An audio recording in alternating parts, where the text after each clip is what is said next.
কংসবধের অভিনয় হবে। রবীন্দ্রনাথ ঠাকুর।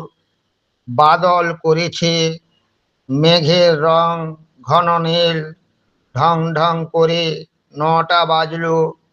বংশু ছাতা মাথায় কোথায় যাবে? ও যাবে সংসার বাবুর বাসায়, সেখানে কংসবধের অভিনয় হবে।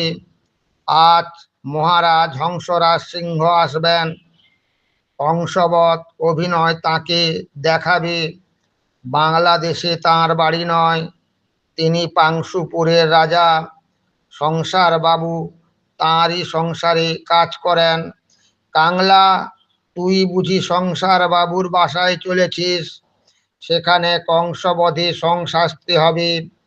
কাংলা, তোর ঝুড়িতে কি? ঝুড়িতে আছে পালং শাক, পিড়িং শাক, ট্যাংরা মাছ, চিংড়ি মাছ। সংসার বাবুর মা চেয়েছেন